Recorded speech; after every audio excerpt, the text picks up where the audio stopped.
What if the advice you've heard for years about just walking more isn't the full picture for hip health after 65? Many people believe that more walking automatically means healthier joints. And while walking absolutely has benefits, repetitive movement without enough mobility, strength, and recovery can sometimes leave the hips feeling stiff, irritated, or overworked, especially in older adults already dealing with cartilage wear or reduced joint stability. If your hips ache when getting out of bed, climbing into a car, or standing after sitting too long, your body may be asking for a different kind of movement, not necessarily more steps. And here's something surprising. The famous 10,000 steps a day target actually started as part of a marketing campaign decades ago, not as a universal medical rule for every age and body type. That doesn't mean walking is bad. It means your hips also need mobility, circulation, and muscle activation, not just repetition. Small targeted movements can help improve joint comfort, encourage healthy motion, and support the muscles that stabilize your hips. In many cases, a few focused minutes can feel more effective than forcing long walks through pain. In this video, we'll go through 4 simple hip-focused micro-movements designed to help improve mobility, reduce stiffness, and support better movement patterns, all without equipment or high-impact exercise. And number 3 is a movement many therapists use because of how effectively it targets the deep stabilizing muscles around the hip joint. If you'd like to explore the research and reasoning behind these ideas, you can find additional information in the description. Before we begin, tell me, how old are you, and do your hips feel worse in the morning or later in the day? I read every comment. Now let's start with number 4, a simple movement that may help your hips feel looser and more supported within minutes. Number 4, standing hip circles. This movement may look extremely simple, but it targets something many people completely overlook: how your hip joint actually moves. Most daily activities, especially walking, move the hips mainly forward and backward. But your hip is a ball-and-socket joint designed to move in multiple directions. When movement becomes too repetitive, certain parts of the joint may become stiff while surrounding muscles weaken from lack of full range motion. Standing hip circles help restore gentle rotational movement around the joint. This encourages mobility, activates stabilizing muscles, and may help the joint feel smoother and less restricted. Here's how to do it correctly. Stand beside a wall, counter, or sturdy chair for balance.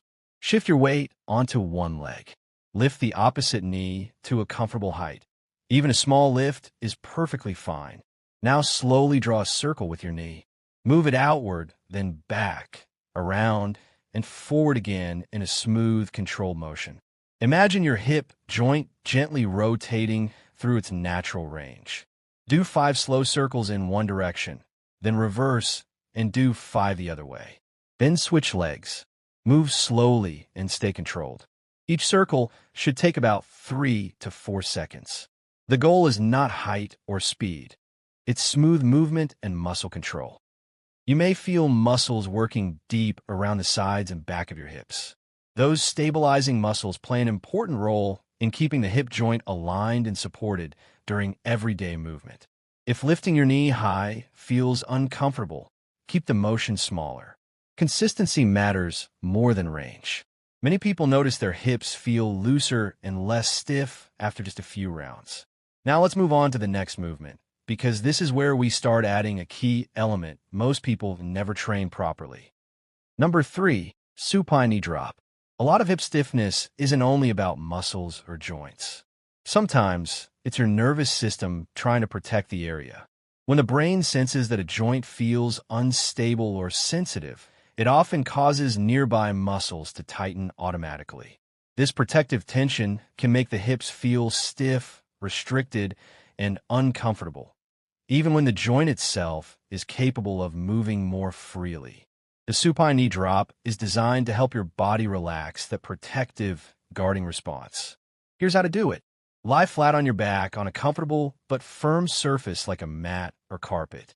Bend both knees and place your feet flat on the floor, about hip-width apart. Now slowly let your right knee fall outward to the side. Don't force it. Don't push or stretch aggressively. Simply allow gravity to guide the movement while keeping the rest of your body relaxed. Go only as far as feels comfortable. Once your knee reaches its natural stopping point, stay there for about 20 to 30 seconds while breathing slowly and deeply. Then gently bring the knee back to the center. Repeat on the other side. Do about 3 rounds per side. The key here is relaxation, not intensity. By moving slowly and passively, you help signal to your nervous system that this range of motion is safe. Over time, many people notice their hips begin to feel less guarded and more mobile naturally. If your knee barely moves at first, that's completely okay. The goal isn't flexibility right away. It's helping your body feel secure enough to release tension gradually. Consistency matters far more than forcing a deeper stretch.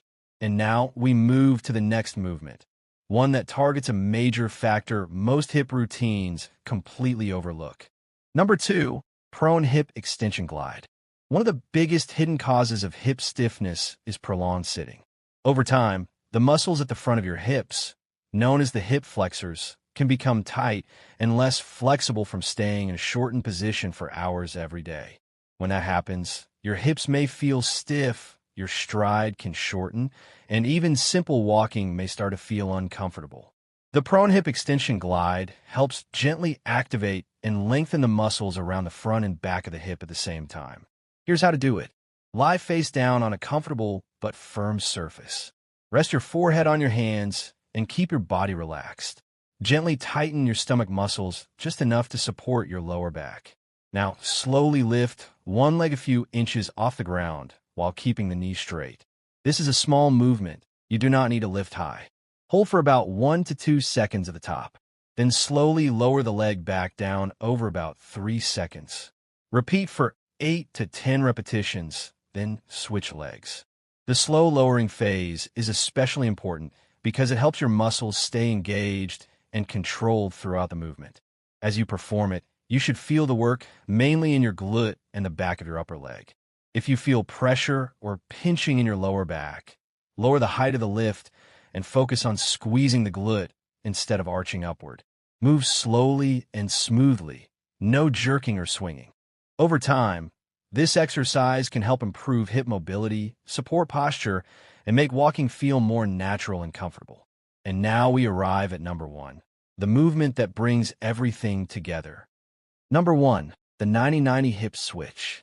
This is one of the most effective movements for improving hip mobility because it trains your hips to rotate in multiple directions, something most people gradually lose with age.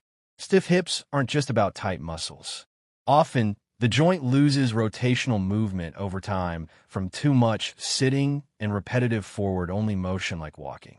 The 90-90 hip switch helps restore that missing rotation while also activating the muscles that stabilize your hips and support balance.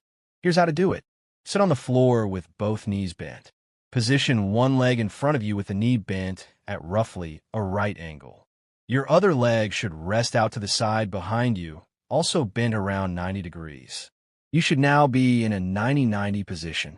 From here, slowly rotate both knees toward the opposite side, so your back leg becomes the front leg and your front leg moves behind you.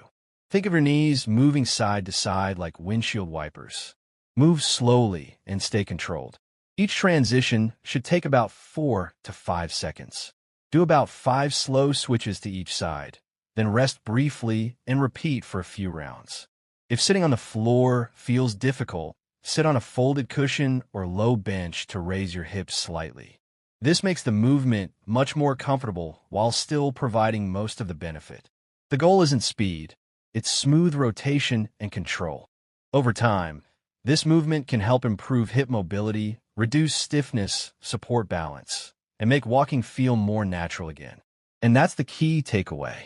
Your hips don't just need more movement, they need better movement.